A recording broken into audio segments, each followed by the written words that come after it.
A ver, los que se van conectando, no sé si me pueden confirmar si se escucha bien el audio. Hay que esperar que se conecten un poco más para poder iniciar la clase.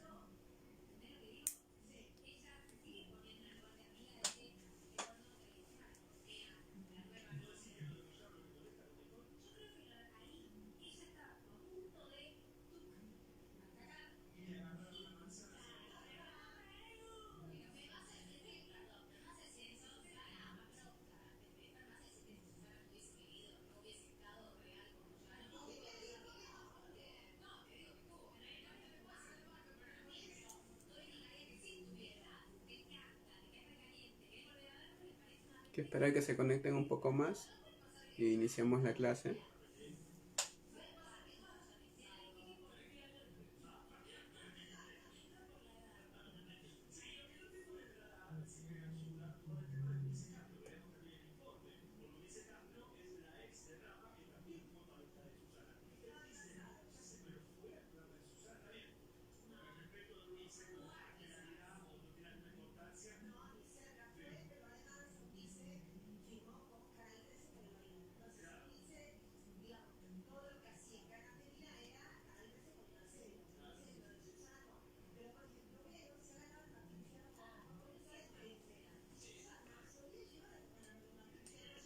A ver, unos segundos más y iniciamos la clase. A ver.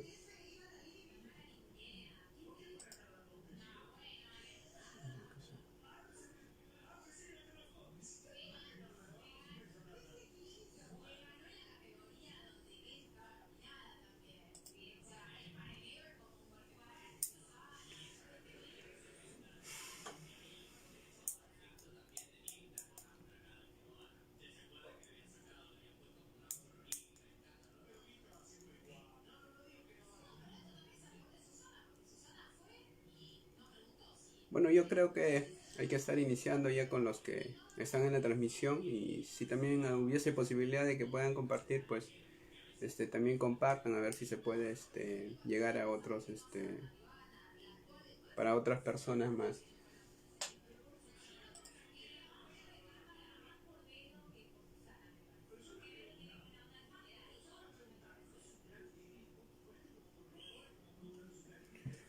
Bueno, el tema que vamos a tratar hoy día es básicamente la participación del sujeto extraneus en los delitos de corrupción de funcionarios públicos. Y vamos a analizar algunos problemas que más o menos, seguro unos 40, 50 minutos. Tampoco puedo hablar mucho porque estoy un poco mal de la garganta, pero en primer lugar, antes de iniciar, quería hacer mi agradecimiento a Legiscorp, que me contactaron para poder quizás realizar una transmisión de un tema que sea de importancia, la realidad, ¿no? Y estoy agradecido por ello. Bueno, ustedes saben de que en estos momentos pues estamos atravesando una situación bastante difícil, ¿no? A nivel nacional, Lima, que viene siendo bastante azotada, ¿no? Y se está dando en realidad muchos casos de corrupción, ¿no? Ustedes saben de que la forma de poder adquirir a veces prestaciones quizás de servicios o adquisiciones de bienes, pues es una modalidad excepcional por el estado de emergencia que estamos viviendo. Y en realidad he observado varias situaciones, y también las fiscalías de corrupción ya han informado, ¿no? Alrededor de más de 111 casos ya de corrupción que se vienen dando a nivel nacional. Entonces, suscita mucho, o sucede bastante que dentro de esos casos de corrupción a veces hay personas que participan.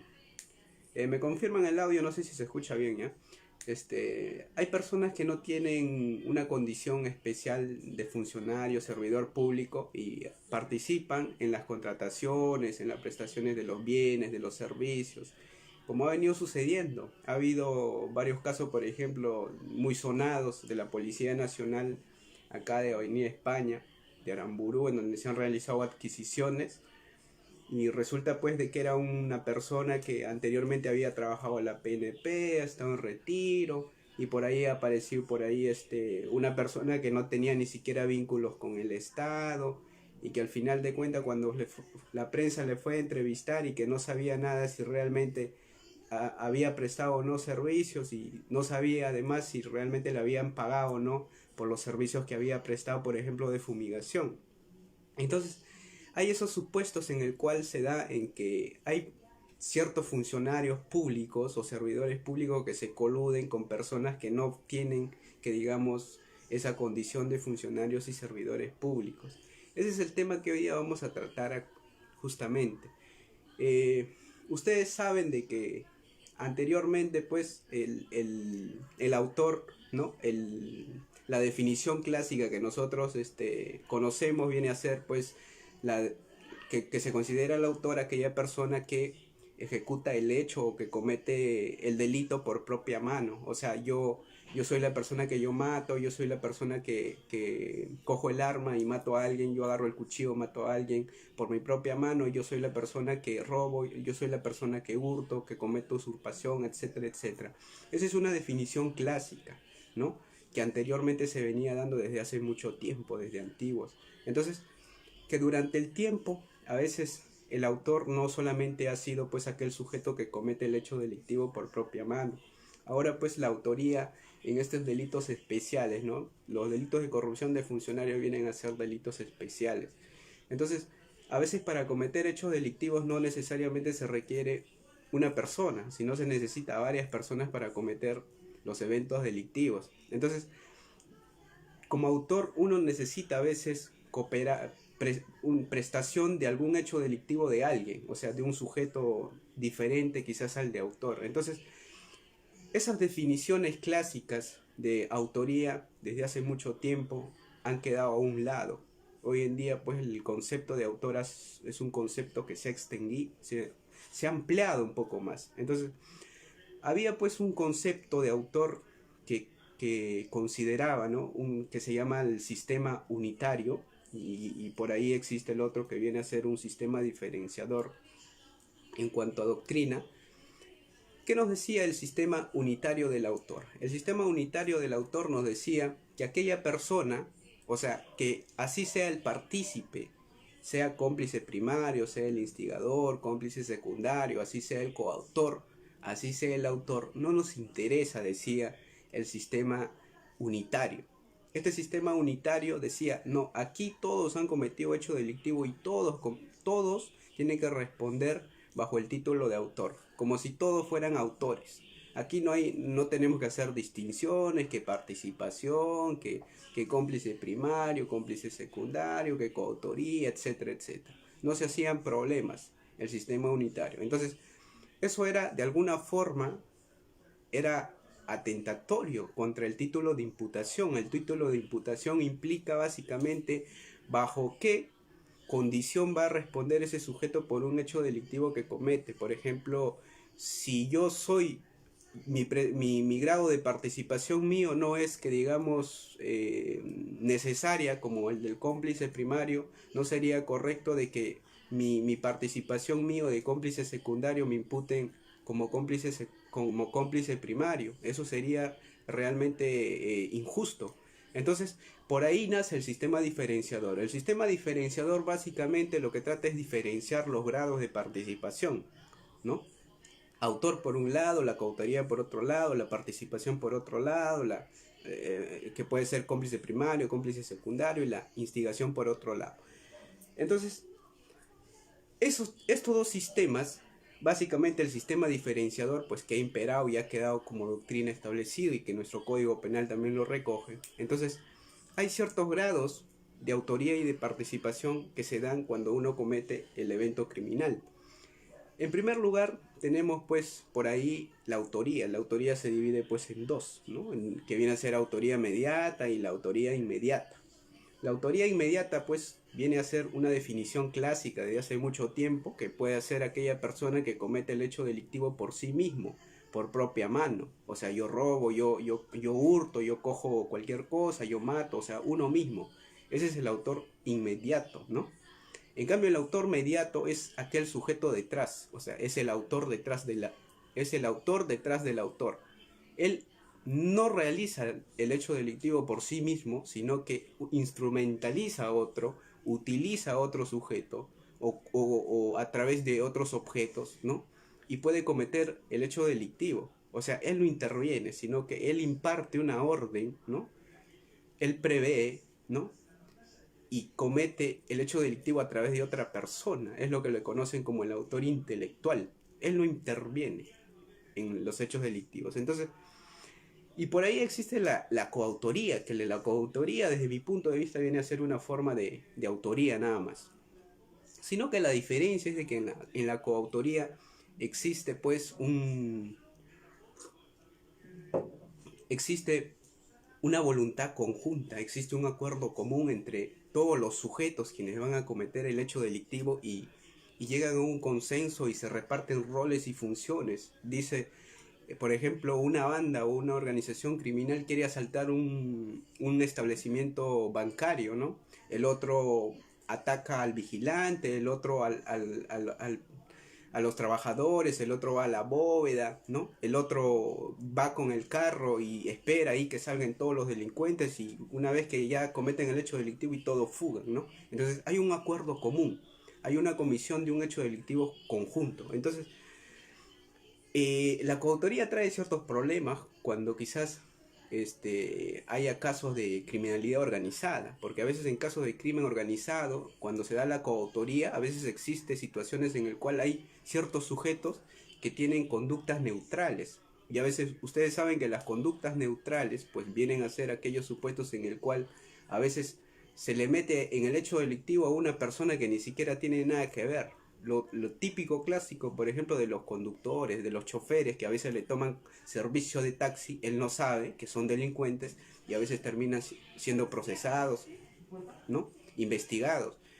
Eh, Más allá de la autoría y la coautoría existe lo que llaman la participación, ¿no? Que viene a ser la complicidad primaria, la complicidad secundaria y por ahí está la instigación. La complicidad primaria básicamente viene a ser aquel rol que desempeña un sujeto, ¿no? Que coopera, pero su intervención en el hecho delictivo viene a ser fundamental, o sea, es trascendente.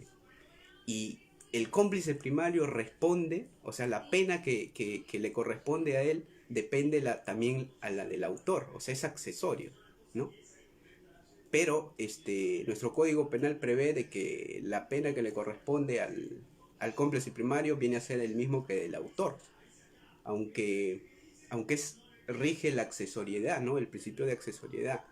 Entonces, un cómplice primario puede ser, por ejemplo, aquel sujeto que está en la esquina y presta, que digamos, el vehículo para que todos puedan huir, ¿no? Con el botín, o sea, su participación es fundamental. O aquel sujeto que, por ejemplo, da las armas para que la banda vaya al banco y pueda asaltar. O sea, su participación es fundamental porque sin la intervención o sin la cooperación del cómplice primario, a veces el hecho delictivo no se hubiese dado. O aquella persona que, por ejemplo, en el delito de estafa, presta, por ejemplo, la cuenta bancaria para que se pueda realizar la transferencia y pueda llegar, que digamos, a sus destinos. Y la cuenta bancaria es fundamental para poder realizar quizás la estafa. Entonces esa persona que presta, por ejemplo, su cuenta bancaria, está cooperando de alguna forma, ¿no? Que podría ser un cómplice primario frente a un delito de estafa, puesto que quizás si no hubiese existido la cuenta bancaria no hubiese podido quizás llevarse a cabo el evento criminal. Y por ahí existe pues la instigación. La instigación tenemos que diferenciarlo con la autoría mediata, puesto que casi vienen a ser similares, pero se diferencian sustancialmente. La instigación, por ejemplo, un caso típico de la instigación viene a ser el sicariato. El sicariato, hay un delincuente que presta servicios delincuenciales. O sea, hay un sujeto que va a matar a alguien bajo una orden de alguien. O sea, hay un sujeto que instiga y hay un sujeto que es instigado. Entonces, pero la diferencia estriba en que en la instigación hay un sujeto que comete un hecho delictivo a cambio de algo. O sea, es lucrativo, ¿no? Hay un beneficio. O sea, yo pago al sicario para que mate a alguien, ¿no? Distinto sucede en la autoría mediata, que en la autoría mediata no existe eso. O sea, no hay un fin lucrativo que digamos, como en el sicariato, sino que hay una orden, hay una imposición de una orden. Y en la instigación, o sea, el dominio de la comisión del hecho delictivo no está en el autor mediato, sino el dominio de la comisión del hecho delictivo en la instigación está del instigado, o sea, depende del instigado el resultado final de la acción, o sea, el resultado final si realmente cometo o no el hecho delictivo. O sea, si yo soy el sujeto instigado y yo quiero matar a alguien, o sea, va a depender de mí, mi decisión, si yo mato o no a alguien, no de aquel sujeto que me dio el dinero, por ejemplo, para matar a alguien. O sea, no depende de él la decisión si yo cometo o no el hecho delictivo, en instigación. Va a depender de aquel sujeto que es instigado. O sea, depende de él si comete o no el hecho delictivo. En cambio, en la autoría mediata es al revés. Es un autor detrás del autor. Y esto ustedes saben pues de que normalmente lo llevó a mayor profundidad fue Roxin, ¿no? Que desarrolló la autoría mediata a través de aparatos organizados de poder. Y eso es lo que sucede en la autoría mediata. Hay una imposición de un dominio o de un poder o de una orden de alguien. Pero resulta de que en la autoría mediata quien tiene el dominio de la acción, si se comete o no el delito, no viene a ser aquel sujeto que va a ejecutar el delito, sino el sujeto de atrás. O sea, depende del sujeto de atrás si se comete o no el hecho delictuoso, ¿no? Eso es la diferencia entre la instigación y la autoría mediata que podemos confundirnos.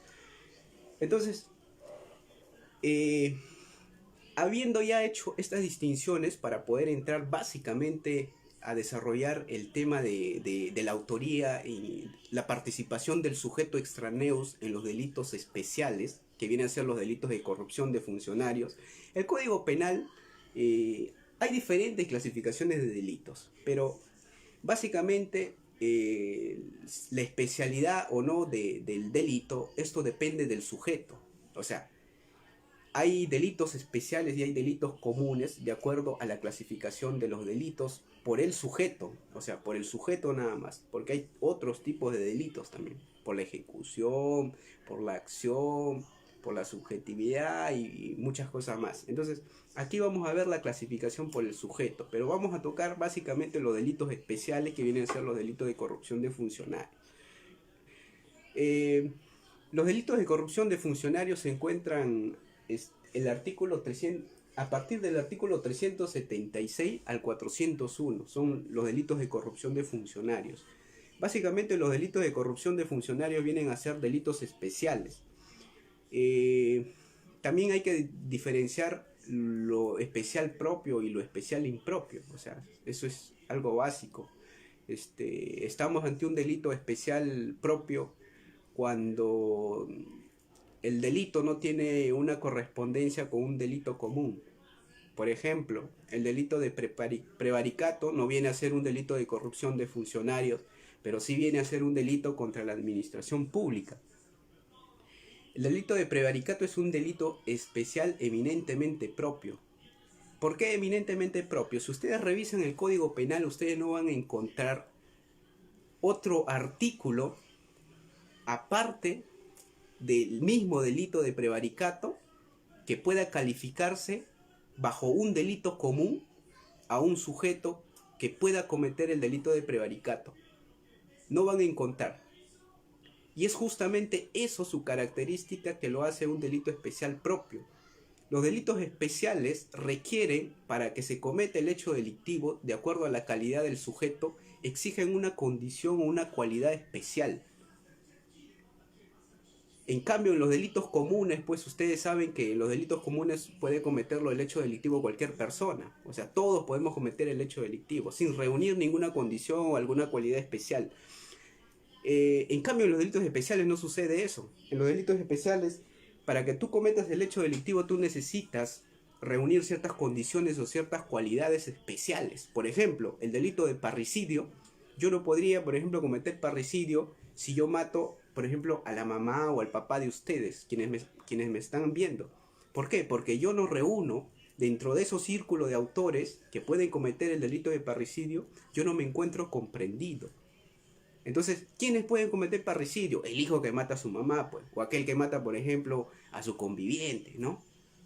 Entonces, o del ascendiente al descendiente. Ese círculo de autores que establece el delito de parricidio justamente hacen la especialidad del delito, porque para cometer el delito necesitan aquellos agentes, aquellos sujetos, reunir esas condiciones o esas cualidades especiales que exige el tipo penal. Por ejemplo, el delito de feminicidio es un delito especial. ¿Por qué? Porque solo el hombre puede cometer feminicidio. Una mujer mata a una mujer, esa mujer que mata a la mujer no podría cometer feminicidio. Es un delito especial. Entonces, eso sucede con los delitos especiales, a diferencia de los delitos comunes que cualquiera puede cometerlo. Entonces, les había dicho que los especiales propios, eminentemente propios, como el delito de prevaricato, ¿no? Que debe ser un delito contra la administración pública, contra la administración justicia, solamente puede cometerlo dos sujetos. O sea, miren, los delitos de corrupción de funcionarios son delitos especiales, ¿no? Delitos especiales. Pero los delitos de corrupción de funcionarios, por su especialidad, puede cometerlo cualquier funcionario, cualquier servidor público del Estado, ¿no? Pero los delitos, por ejemplo, el prevaricato, pese a que son dos sujetos, funcionarios y servidores públicos, ellos por la cualidad de los sujetos que tienen, solamente ese círculo de sujetos, pese a que son funcionarios y servidores públicos, pueden cometer prevaricato. Y solamente, ¿quiénes son? Son el juez y el fiscal. Si ustedes analizan el delito de prevaricato, ustedes no van a encontrar otro delito que se asemeje o un delito que se le pueda imputar similar al de prevaricato al juez y al fiscal. No van a encontrar en el Código Penal. Es por eso que justamente son esos delitos que lo hacen que el prevaricato sea un delito especial eminentemente propio. A diferencia de los delitos especiales impropios, que sí tienen correspondencia con algunos delitos comunes.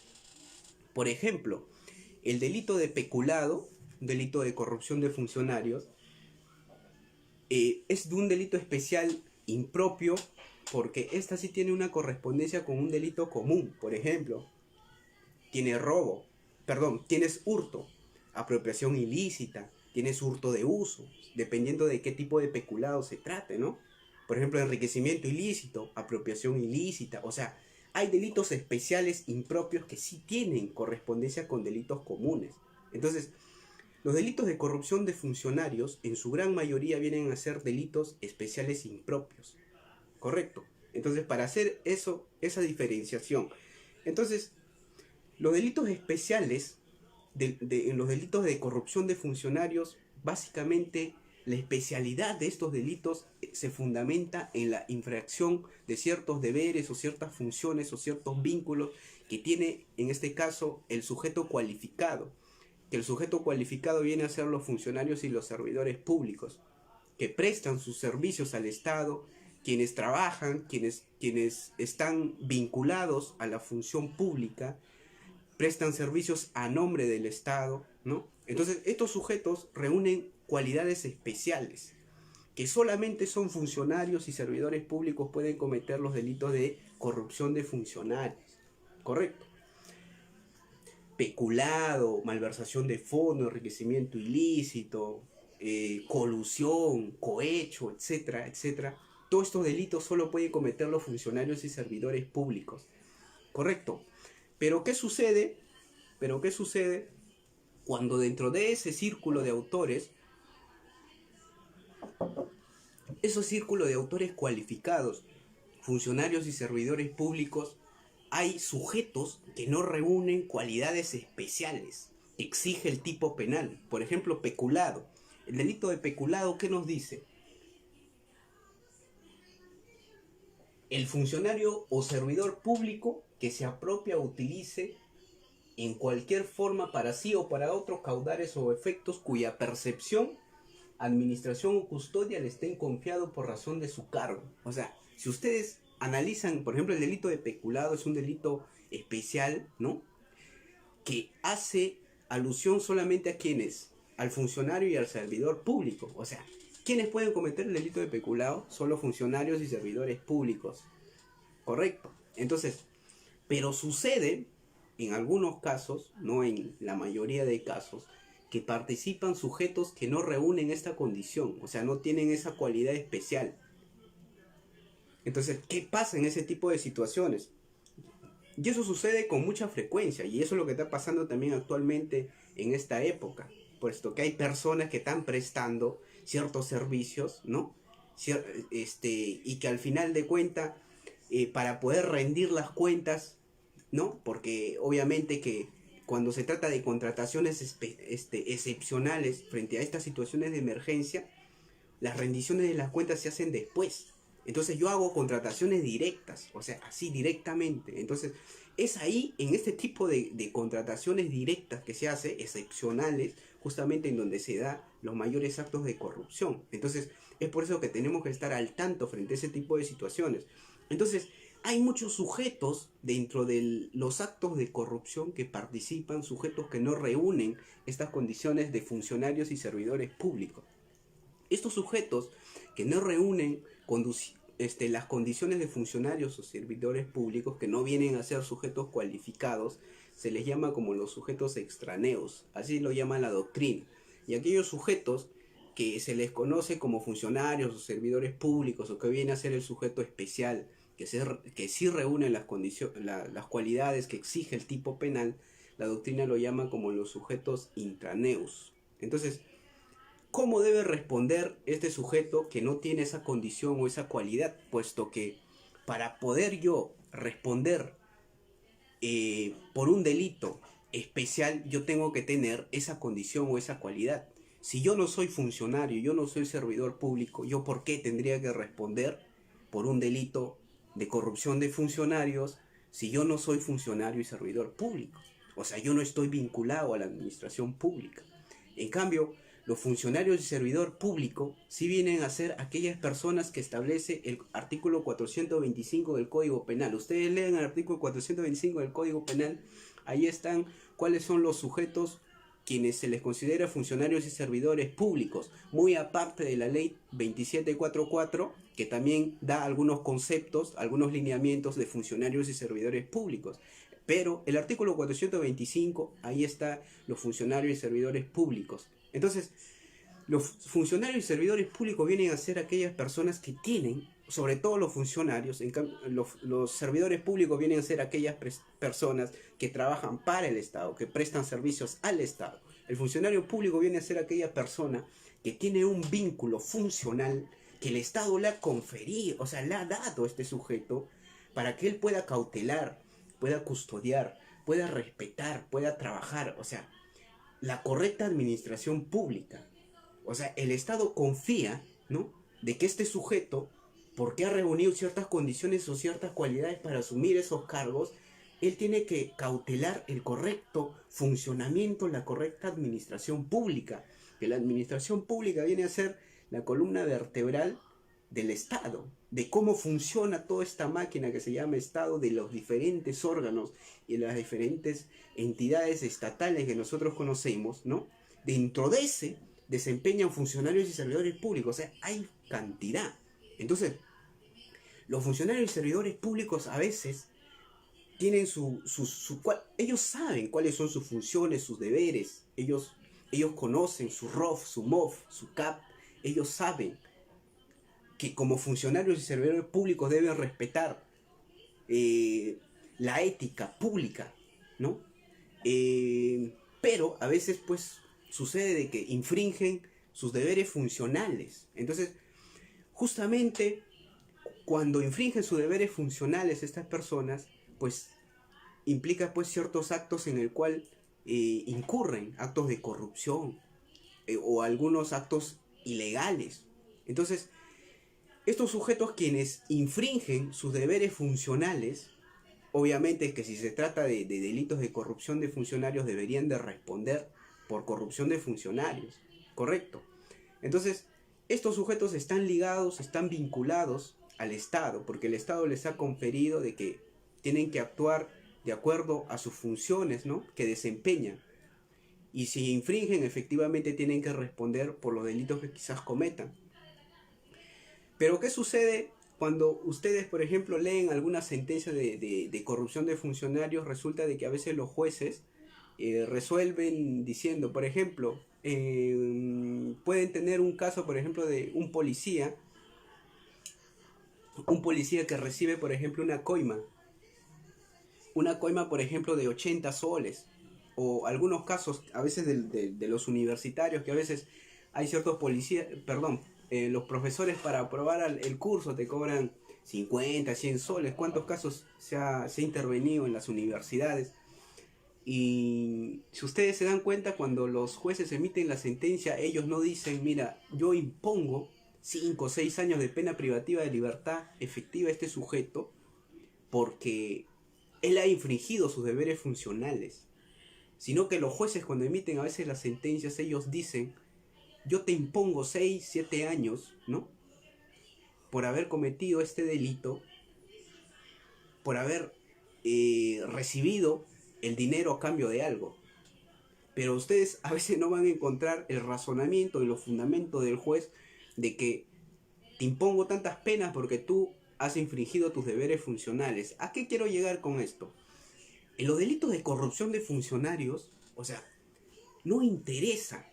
Por ejemplo, si el policía que le coimea y recibe 80 soles, se cobra 80 soles para no imponer la papeleta al taxista, o el profesor que cobra 70, 80 soles y es intervenido en flagrancia, o sea, no importa el monto. Si se trata de corrupción, o sea, el bien jurídico que se vulnera aquí es la administración pública. Correcto, el correcto funcionamiento de cómo tiene que operar el Estado, el sistema. Entonces, por eso que ustedes dirán, se preguntarán, oye, pero si son 80 soles, son 50 soles, ¿no? Es un monto insignificante. Viendo el principio de lesividad y proporcionalidad, no me parece correcto, justo, de que le impongan 6 años de pena efectiva. Sí, pues, aparentemente las cosas, si uno lo ve de esa manera, parece que fueran así, ¿no? Pero en el fondo, o sea, lo que importa de los delitos de corrupción es la infracción del deber, o sea, esa cautela, esa custodia por el cual el Estado te ha conferido. A ti no te ha puesto el Estado en ese puesto laboral o te ha asignado esas funciones para que tú cometas actos de corrupción, sino para que tú, en base a tus funciones, en base a tus deberes, realices un correcto administración. Prestar servicios al Estado. Correcto. Entonces, es por esos motivos el cual a veces los montos resultan ser insignificantes, porque lo que importa en los delitos de corrupción de funcionarios es la infracción del deber que el agente, en este caso el funcionario o el servidor público, realiza. Correcto. Y esto pues se puede verificar en los MOF, los reglamentos, las resoluciones y todo lo demás, cuáles son los deberes, cuáles son las funciones que este sujeto tenía. Entonces, frente a este problema del sujeto extraneos en los delitos de corrupción de funcionarios, que me refiero a aquel sujeto que no reúne esa cualidad especial, entonces han surgido dos tesis para poder realmente solucionar el problema de cómo puede responder aquel sujeto que no tiene esa condición de funcionario servidor público. Que yo, por ejemplo, bueno, yo trabajo para el Estado, pero alguien de ustedes que no tiene vínculo con el Estado, que desempeña quizás labores particulares o que no trabaja para el Estado. Entonces, ustedes participan quizás con algún funcionario servidor público del Estado, entonces, y quizás cometen algún delito, peculado, colusión, no sé, cualquier delito de corrupción de funcionarios. Entonces, su, la pregunta es cómo ustedes, siendo personas que no son funcionario y servidor público, deberían de responder como autores, como coautores, como cómplices primarios, cómplices secundarios, como instigadores, bajo qué título de imputación. Correcto. Miren qué pasaba anteriormente. Por el año 2000, más o menos 2002, habían casos de corrupción de funcionarios que se procesaban, ¿no? Al alcalde, a aquel gerente, al jefe de logística, se iba procesando y resultaba de que Llegaba la Suprema. Mira, miren cómo hacían las calificaciones. A ver, dentro de ese acto de corrupción había sujetos extraneos, o sea, habían sujetos intraneos y habían sujetos extraneos. Entonces, el alcalde, el gerente, obviamente, que son personas que están vinculados a la administración pública, y había pues, sujetos que no están vinculados pues, a la administración pública, eran sujetos que no tienen cualidades de funcionarios y servidores públicos. Entonces, ¿qué hacían? Procesaban normal, condenaban en la primera instancia a todos.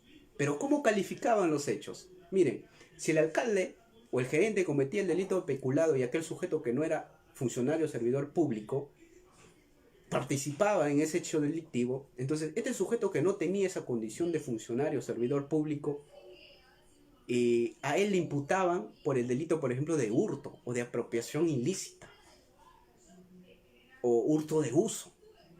Entonces, bajo un solo hecho que se había cometido, habían dos imputaciones paralelas. O sea, al alcalde, al gerente, se le imputaba ¿qué cosa? Delito de corrupción peculado, y por otro lado se tenía un delito que no era de corrupción de funcionarios, sino era un delito distinto, un hurto, una apropiación. Entonces, ese tipo de situaciones llegaba a la Suprema. ¿Y saben qué hacía la Suprema? La Suprema absolvía a los sujetos que no tenían esa cualidad o esa condición. ¿Por qué? Porque si tú tienes funcionarios, tienes servidores públicos y tú condenas por peculado a estos sujetos, la Corte Suprema decía, ¿cuál era el razonamiento? Bueno, ¿vamos a condenar a estos funcionarios, a estos servidores públicos? Sí. Pero a estos sujetos se le ha investigado y se le ha procesado por delitos distintos a de corrupción de funcionarios. Entonces, ¿qué hacemos? Allá, como se les ha imputado un delito común, que no es un delito especial, estos sujetos, pues como es hurto o es apropiación ilícita, no tiene autor. Algo gracioso, o sea, no tiene autor. ¿Por qué no tiene autor? Porque no hay autor del delito de hurto, pues. O sea, no hay autor del delito de apropiación. ¿Se dan cuenta? O sea, hay autor, pero un delito de corrupción de funcionario, obviamente los funcionarios servidores públicos. Pero del delito de hurto, del delito de apropiación, no hay autor. Correcto. ¿Y por qué ese problema? Porque habían imputaciones paralelas pero distintas. O sea, distintas imputaciones bajo un solo hecho. Entonces, frente a ese tipo de situaciones, pues han surgido pues dos tesis, o sea, dos tesis que tratan de dar una solución a este problema. Entonces, la Corte Suprema, de lo que les acabo de decir, compartía la tesis de la la tesis de la ruptura del título de imputación. ¿En qué consiste básicamente la tesis de la ruptura del título de imputación? Consiste en que si tú tienes un sujeto cualificado, funcionario, servidor público, el sujeto que no reúne esa cualidad de funcionario, servidor público, él no puede responder bajo ninguna circunstancia por el delito especial, por el delito de peculado, malversación de fondo, colusión, etc. O sea, no puede responder. ¿Y por qué no puede responder este sujeto extraneus? Porque este no tiene pues la cualidad especial. ¿Por qué? Porque no es funcionario, no es servidor público. Es por eso que la tesis de la ruptura del título de imputación que asumía la Corte Suprema, y que hasta ahora por ahí algunos jueces tienen ese sesgo de esa tesis, entonces resolvían los casos de esa manera. Obviamente que si tú tienes dos sujetos distintos, uno que es funcionario, servidor público, y por otro lado tienes un sujeto extraño, un sujeto extraneus que no es funcionario, servidor público, obviamente que si tú lo vas a imputar un delito distinto, no va a tener autor. ¿Por qué? Porque una cosa es delito especial y otra cosa es un delito común. Un delito común comete cualquier persona. En cambio, un delito de corrupción de funcionarios comete solamente los sujetos cualificados. Entonces, la tesis de la ruptura de imputación justamente generaba ¿qué cosa? Impunidad. Impunidad porque bajo un solo hecho se hacía imputaciones diferentes, títulos de autoría distintos. Correcto. Entonces, con el paso del tiempo, tuvimos que cambiar de criterio. Entonces ahora el artículo 25-26 del Código Penal ya regula la tesis de la infracción de deber bajo una participación. ¿A qué me refiero? Entonces, frente a ese tipo de problemas que suscitaba, entonces tuvimos que asumir o tuvieron que asumir para castigar a estos sujetos extraños la tesis de la unidad del título de imputación, que es la tesis contraria a la que les acabo de decir. ¿En qué consistía la tesis de la unidad del título de imputación? Básicamente en que aquel sujeto que participa, aquel sujeto que coopera con el funcionario público o el servidor público, este sujeto va a responder como partícipe del delito de corrupción de funcionarios, del delito especial. O sea, esta tesis plantea, aquí no nos hagamos problemas, dice. Si tú tienes un funcionario, tienes un servidor público que ha cometido un delito de infracción de deber, un delito de corrupción, no te hagas problema.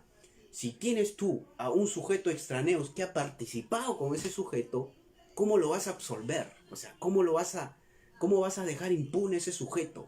Ese sujeto puede ser de que haya sido quizás una persona que, de acuerdo al grado de participación en el evento criminal de corrupción de funcionarios, sea más un sujeto que tiene una intervención mayor quizás incluso al del funcionario o el servidor público. Entonces, este sujeto que no reúne la cualidad de funcionario o servidor público también debe responder por el mismo delito como partícipe del delito, no como autor. O sea, nunca el sujeto extraneus puede ser autor de un delito de corrupción de funcionarios, de un delito especial. Su participación está limitada a la accesoriedad del autor. O sea, depende del autor especial. El autor especial solamente puede ser el funcionario o el servidor público. No puede ser autor del delito especial, del delito de corrupción de funcionarios, una persona que no tiene la cualidad especial de funcionario o servidor público. Si este sujeto participa con el autor especial, en este caso con el funcionario y servidor público, este sujeto tiene que responder juntamente con el sujeto especial, en este caso el funcionario o el sujeto funcionario o el servidor público. Entonces, se tuvo que asumir la tesis de la unidad del título de imputación, porque efectivamente si asumíamos la tesis anterior que les acababa de decir de la ruptura del título de imputación, generábamos ciertos actos de impunidad. Entonces, y cuando se asume pues la tesis de la unidad del título de imputación, efectivamente pues se comienza de alguna forma a castigar a aquellos sujetos que no eran funcionarios y no eran servidores públicos, pero sí su participación implicaba en actos de corrupción. Lo mismo sucede también igual con los delitos, por ejemplo, de feminicidio, delitos de parricidio, que también vienen a ser delitos especiales. Obviamente no son delitos de corrupción de funcionarios, pero también son delitos especiales, ¿correcto? Y, por ejemplo, si hay una persona que mata a su mamá y participa a su amigo, ¿no? Entonces, ese sujeto que está cooperando con su amigo a matar a su mamá, ese sujeto puede cometer un delito de parricidio, ¿no? Partícipe del parricidio. Ojo, autor no, sino partícipe del parricidio. ¿Con quién? Con el autor, con el hijo que mata a su mamá. Entonces, justamente esos son los fundamentos, básicamente, de estas dos tesis para diferenciar entre la participación del sujeto extraneus en los delitos de corrupción de funcionarios. Entonces, ¿qué sucede? A veces hay situaciones en las cuales pareciera que se dan una forma de coautoría. O sea, hay algunos, por ejemplo, en los casos de colusión, ¿no? Hay sujetos que no tienen condición de funcionario o servidor público y se coordinan, cooperan, ayudan, se ponen de acuerdo con el funcionario o servidor público. ¿Cómo van a realizar el acto colusorio? Para coludir, para defraudar el Estado. Entonces, si ustedes analizan bien los hechos fácticos, efectivamente pareciera que fuera pues una coautoría, ¿no? Por ahí el profesor Salinas Sichas, él dice que la coautoría en los delitos de corrupción de funcionarios también se puede dar. Él dice eso, él plantea eso. Pero yo considero de que la coautoría no puede existir en los delitos de corrupción de funcionarios. ¿Por qué? Porque la participación es accesoria, o sea, es limitada la participación. La participación va a depender del autor especial siempre. La coautoría implica poner en una situación horizontal al sujeto que no tiene las cualidades especiales de funcionario y servidor público, o sea, equipararlo a ambos como si estuviesen en la misma condición. O sea, eso no se podría hacer. Distinto es de que tú califiques bajo un título de imputación como partícipe a ese sujeto, ya sea como cómplice primario o cómplice secundario, y por otro lado tengas al autor que podría ser el funcionario y el servidor público. Correcto. Entonces, tú tienes complicidad primaria o complicidad secundaria. Al final de cuentas, la complicidad primaria implica la misma pena que el autor, que el sujeto especial, aunque en la práctica normalmente la pena que se le impone a veces a los cómplices primarios suele ser menor a la del autor. Aunque y cuando se trata de complicidad secundaria, pues la pena es mucho menor, ¿no? Eso se disminuye gradualmente. Otra situación es que cuando se trata pues de participación del sujeto extraneos, es participación única. O sea, existe autoría única y existe participación única. O sea, no puede haber participaciones por acá, por allá, no. O sea, es una participación única. Solamente el sujeto extraneos, este sujeto va a ser partícipe del delito de infracción. Y el sujeto cualificado, quien viene a ser el funcionario, el servidor público, él va a responder como un sujeto autor del delito que comete. Efectivamente puede haber situaciones en los casos de corrupción en el cual sean todos solamente funcionarios públicos. Ojo, si todos son funcionarios públicos o son servidores públicos y entre ellos cometen los actos de corrupción, efectivamente entre ellos sí puede haber coautoría. Aunque por ahí el doctor Salinas Sichas se contradice y dice, no, pues, no podría haber entre ellos mismos porque ambos, o sea, todos tienen funciones distintas. Tienen funciones distintas y ahí no podría haber coautoría. Yo creo que sí, en ese tipo de situaciones sí, quizás se puede dar la coautoría porque todos, cuanto menos tienen un vínculo y todos son sujetos especiales, son sujetos cualificados. O sea, si se trata de la comisión de un hecho delictivo entre los sujetos especiales, ahí sí quizás se puede dar la coautoría. Pero con la participación de un sujeto que no reúne esa cualidad especial, considero de que la coautoría no debería de darse. Solamente se podría dar la participación, que podría ser cómplice primario o cómplice secundario. Entonces hay que tener en cuenta estos aspectos que muchas veces, tanto por parte de los jueces, fiscales, a veces incurrimos en error cuando realizamos algún tipo de cualificación. Calificación de bajo qué título se le puede imputar a una persona que puede ser especial y por otro lado un sujeto que no reúne esa cualidad o esa condición especial. Entonces, estos aspectos debemos tener en cuenta cuando realmente queremos hacer una correcta imputación entre sujetos que reúnen cualidades especiales y sujetos que no reúnen cualidades especiales. Bueno, básicamente eso era la información que quería compartir con ustedes, ¿no? Espero que les haya servido de mucha ayuda y espero que les sirva a todos ustedes. Bueno, yo me despido de todos ustedes y si hay algunas preguntas quizás pueda responderlo, pero ya después de la transmisión. Muchas gracias a todos.